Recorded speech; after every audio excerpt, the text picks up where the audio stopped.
いし、制服は着替えたロケットの搭乗員。あやがち夢中で形も悪くはないみたいだし、目にした自由でなんか自分探し。怖い、こんにちは。こんにちは。怖い、こんにちは。こんにちは。怖い、こんにちは。The story unfolds in a tranquil city periodically terrorized by giant demonic ogres that invade, hunting its inhabitants.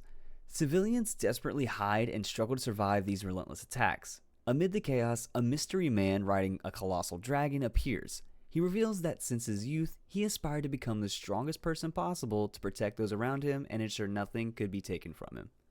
This man, the city's savior, possesses the unique ability to vanquish the demonic ogres with a single move, incinerating them and their demon kin in mere seconds. Afterward, he declares himself the most powerful exorcist known to humanity. However, his immense power attracts these monsters to the city, as they seek to challenge him. Consequently, the king orders his arrest, tarnishing his reputation, stripping him of his students, and turning the people he once saved against him. Once revered as the greatest exorcist who defeated demons and protected all, he is now vilified by those he rescued. Vowing not to repeat his mistakes, he casts a spell to reincarnate into another world, escaping the hatred of his former life. In his new life, the exorcist is reborn as Seika, a 5-year-old boy and the third son of a noble family renowned for their mastery of various magical arts. His older brothers already exhibit extraordinary magical talents, but when their father conducts a ritual to test Seika's abilities, it fails, revealing no magical power within him. His siblings mock him, deeming him an embarrassment to the family. Humiliated, Seika retreats to the garden where he secretly performs a spell using leaves, recalling memories of his past life as the strongest exorcist. He casts a Shikigami spell, transforming leaves into rats and ravens to protect him in this new world.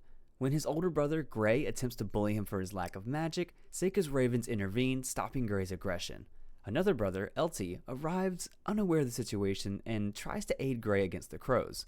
Years later, on Seika's 7th birthday, he's ignored by most in the mansion, living a lonely existence.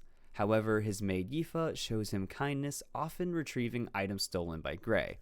When Gray taunts Seika about joining a prestigious magical academy, knowing it's Seika's dream to study magic, Seika boldly asks his father to join the family's training session, a privilege he's never been granted. His father reluctantly agrees, and at the training field, Elty performs a green spirit spell, and Gray executes an impressive fire spell. When Seika's turn arrives, he hesitates, wary of revealing his true sorcery, fearing it would make him a target again.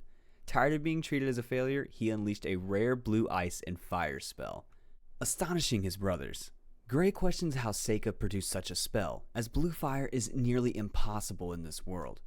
Their father explains that some individuals possess unique magic tied to their true nature and spirit. Despite proving his magical ability, Seika's father refuses to let him study magic like his brothers, citing his heritage. His mother was a commoner, unlike his brother's mother, a renowned noble witch. Instead, he assigns Seika a tutor to learn about magic, deeming him too weak for the academy. Seika agrees and begins studying the mansion's books. Years later, at age 11, Seika has mastered knowledge of this world and recalls storing yokai spirits he defeated as an exorcist, which now obey his commands.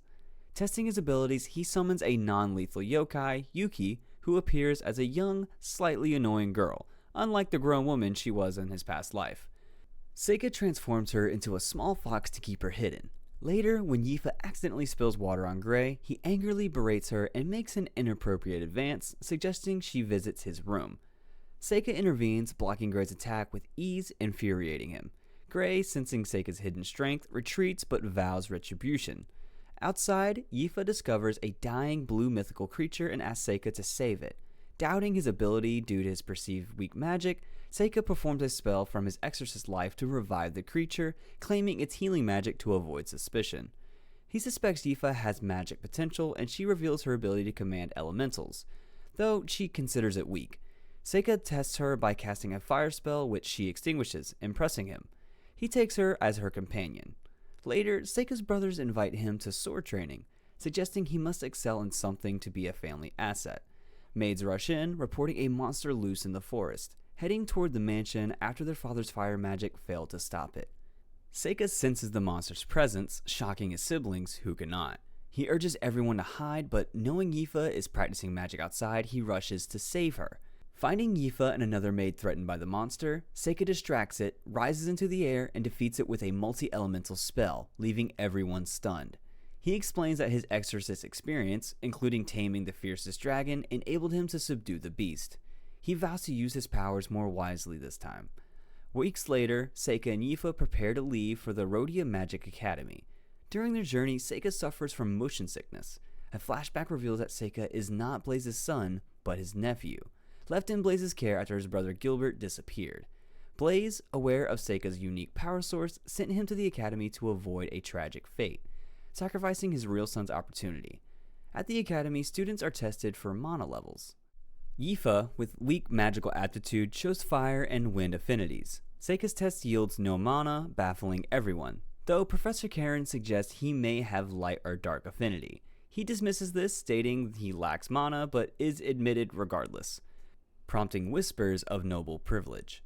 Another student, Amyu, a commoner, reveals omni-elemental affinity, astonishing all. Seika, noting her resemblance to a former disciple, thanks her for diverting attention, but she coldly denies helping him, believing he uses status for admission.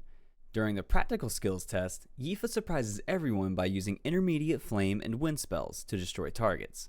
Seika showcases blue flames, turning granite into pyate crystal, and transformed water into ice, leaving students speechless. Amyu excels, breaking all elemental targets, a historic feat. The next day, Seika ranks third in the admission test, behind Yifa in second and Amyu in first, surprising him. At the entrance ceremony, Seika senses an ominous presence and discovers a dark magic circle in the woods, leaving paper dolls to monitor it. During Amyu's commencement speech, lesser devils invade the hall, causing panic. Amyu defeats them effortlessly, but Seika realizes they're a distraction. In the woods, he confronts the devil Galganis. Easily dispatching his minions, Galganis, aiming to kill the hero, wounds Seika, who uses paper dolls to create an illusion of revival, summoning his demon servant Machi. Seika defeats Galganis, though Machi resists returning to the void due to Seika's weakened body. Witnessing Amyu's prowess, Seika resolves to befriend her and make her the strongest, content to live in her shadow for a peaceful life. A month later, Seika struggles to connect with the distant Amyu. A green fluid containing monster blood spills on them, and Seika confirms Professor Cordell, a light elemental specialist, is responsible. Assigned to deliver a student roster to a temple in Rhodia Forest, Seika and Amyu are trapped in a dungeon by a magical circle. Amyu fights lizard folk, but a troll knocks her out. Seika summons a giant centipede to clear their path and heals Amyu's wounds. Discovering her chronic headaches are caused by a curse, he creates a talisman to block it. They defeat a giant Naga together, with Amyu finding a mithril sword and Seika taking a magic ring. Suspecting Cordell, Seika confronts him, revealing him as a devil's agent cursing Amyu. Seika transfers the curse to himself, reflecting it back to kill Cordell. He gives the magic ring to Yifa, strengthening her spirit connection. A year later, the principal, a demi-devil, summons Seika and Yifa, noting his resemblance to Gilbert, revealing Blaze's brother.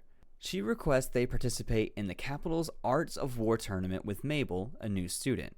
Amyu, upset at being overlooked, challenges Mabel, who defeats her in a sword duel, mocking her weakness. At the capital, the tournament allows magic, with mages comprising half of the participants. Seika easily defeats his first opponent, Dennis, using a dummy. He observes Kyle, an evil eye wielder, kill an opponent, Baron, with shadow magic. Seika wins his second match against Lair's anti-magic golem. Mabel, revealed as a hero, defeats an earth mage, Ho-Oh, with gravity-enhanced daggers. That night, Seika learns from a devil's agent that Mabel is a false hero meant to mislead devils, while Amyu is the true hero. Mabel, a former slave with Kyle, aims to kill him for murdering her brother, though Seika deduces Kyle is her brother. In the semifinals, Seika defeats Mabel by altering her weapon's weight. In the final, Kyle, unaffected by Seika's attacks, is defeated by an ox demon. A curse kills Kyle, who asks Seika to apologize to Mabel. Seika sends Kyle's body to the void for burial, rejecting an Imperial Army offer. Mabel, with her original hair color, joins Seika's circle. In Asteria Kingdom, Seika investigates a dragon's erratic behavior. Princess Celio propositions Yifa for his harem, which she declines. Seika discovers the dragon, now female, is protecting an egg. He hatches it, taming the dragon. Mercenary Zect attempts to steal the egg, but Seika and Yifa defeat him. Cecilio tries to arrest Seika, but Yifa's loyalty sways lies Cecilio's aid to apologize. Back at the academy, Seika invites Amu and Mabel to his family's estate. Gray challenges Seika, but Amu duels him, losing to his trickery. Princess Fiona, resembling Seika's past wife, invites Seika and Amu to join her paladins, revealing her future-seeing ability. During a walk, Fiona's political motives surface, and Seika loses a chest bet to her. Bandits attack their carriage, but Seika captures them. Learning they're assassins targeting Fiona, Seika agrees to represent the graduating class. A 5-man Devil Squad invades the academy, but Seika defeats them, revealing himself as the Devil King to Zoram. After, Knights arrest Amu for treason. Seika rescues her from prison, confronting Fiona, who admits Amu's hero status threatens war. Fiona ensures Amu's release, and Seika revives the Knights to cover his actions. As they journey to Alcana City, a shadow questions Fiona about Seika, the Devil King, setting the stage for future conflicts. This concludes the thrilling first season of Seika's journey, from a vilified exorcist to a reincarnated boy navigating a world of magic and secrets. With that said, thanks for watching, and we'll see you next time. All on me.